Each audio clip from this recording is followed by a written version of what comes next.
Imagine a single land deal that doubled the size of a young republic overnight. For a price so low it seemed almost stolen, $15 million, about 4 cents an acre, for territory larger than France, Spain, Portugal, Italy, Germany, Holland, Switzerland, and the British Isles combined. In 1803, Thomas Jefferson's America gambled on a secret French offer, acquiring the Louisiana Territory and securing the Mississippi River's mouth. This wasn't just real estate. It was the birth of manifest destiny, the gateway to westward expansion, the fuel for an empire of farms, railroads, and industry. Yet the bargain carried shadows. It ignored native nations, accelerated slavery's spread, and reshaped power balances that echo in every corner of modern America. How did this audacious purchase transform a coastal nation into a continental giant, and at what hidden cost? The story opens on the mighty Mississippi, a river highway long before borders existed. Indigenous peoples, Natchez, Choctaw, Yuma, Caddo, and dozens more thrived along its banks and bayous, building mound cities, farming maize, fishing abundant waters. Their world stretched vast and interconnected. Europeans arrived hungry. Spanish explorers like Hernando de Soto marched through in 1540, spreading disease and disruption. In 1682, René Robert Cavelier, Sieur de la Salle, descended the river from Canada, claiming its entire basin for France and naming it La Louisiane after Louis XIV. French settlement began in earnest. Iberville, founded by Loxey in 1699, Bienville established New Orleans in 1718 on a crescent bend of the river. The city rose from swamp, levees, canals, a port linking Canada to the Caribbean. France's grip weakened. The 7 Years' War drained treasuries.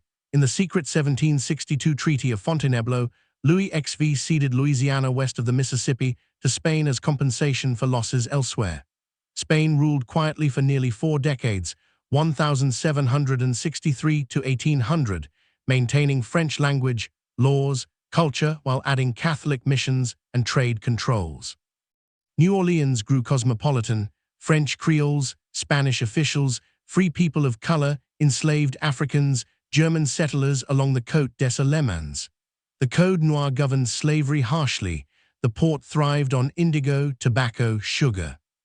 In 1800, Napoleon forced Spain's return of Louisiana via the secret Treaty of San Ildefonso, dreaming of a revived French empire with Haiti as its jewel. But Saint-Domingue's revolution, enslaved Africans rising under Toussaint Louverture, shattered that vision. Disease and resistance destroyed Napoleon's army. He abandoned colonial dreams. Jefferson watched nervously.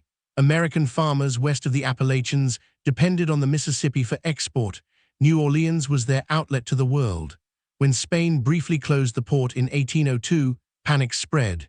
Jefferson sent Robert Livingston to Paris to buy New Orleans and perhaps West Florida, up to $10 million authorized.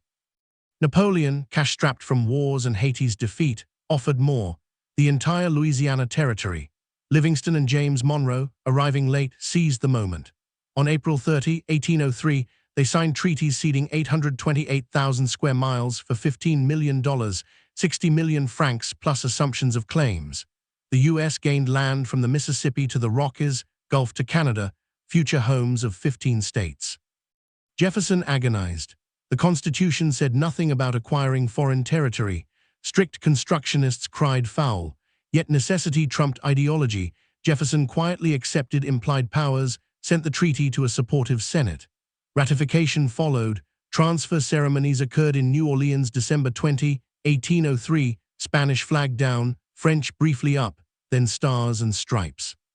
The purchase sparked immediate tensions. Boundaries vague, west to Rockies, north to Canada, led to disputes with Spain and Britain, settled later by treaties. Politically, it intensified slavery debates. The vast territory promised new states. Would they be free or slave? The 1820 Missouri Compromise drew a line, admitting Missouri slave, but banning slavery north in the territory. For native nations, the purchase meant disaster. The U.S. claimed preemptive right to their lands, exclusive authority to buy or take by force. Tribes like Osage, Quapaw, Caddo faced treaties, coercion, removal. The Indian Removal Act of 1830 under Jackson accelerated this. Trail of Tears carried Cherokee, Choctaw through or near Louisiana. land opened for white settlement, cotton plantations. Slavery expanded brutally. The purchase enabled the domestic slave trade's boom. New Orleans became America's largest slave market. Enslaved people poured in from older states. Sugar and cotton plantations multiplied along bayous. The deal Jefferson hoped might limit slavery instead entrenched it deeper in the Southwest. Louisiana Territory's admission as states accelerated America's ascent. Louisiana entered the Union April 30, 1812, the first carved from the purchase. New Orleans exploded as America's second port, cotton, sugar flowing out, immigrants pouring in. Steamboats conquered the river, railroads later linked east-west. The purchase fueled manifest destiny. Lewis and Clark's 1804-1806 expedition mapped the Northwest. Zebulon Pike explored Southwest. Settlers flooded in farmers, speculators, adventurers. The territory birthed economic giants. Midwest grain, Great Plains cattle, Rocky Mountain minerals.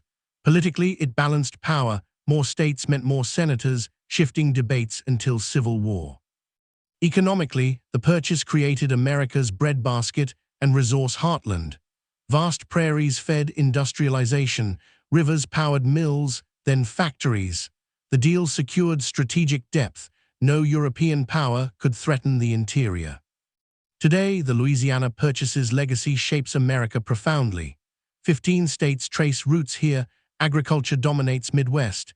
Energy booms in Texas, Oklahoma. Tech and finance grow in Colorado, Missouri. The Mississippi remains a commercial artery. New Orleans endures as cultural crossroads. Louisiana itself blends French, Spanish, African native influences. Cajun Creole cultures thrive in food, music, Mardi Gras. Economy relies on oil, gas, ports, tourism. New Orleans draws millions for jazz, cuisine, festivals. Challenges persist. Hurricanes, coastal erosion, economic inequality, but resilience defines it. The purchase's shadow lingers. Native dispossessions, ongoing effects, slavery's deep imprint on inequality. Yet it also symbolizes bold vision. Jefferson's gamble created a superpower. The Louisiana Purchase wasn't just land, it was destiny seized. For pennies an acre, America bought space to grow into a continental colossus, rivers to feed its ambition, plains to test its resolve.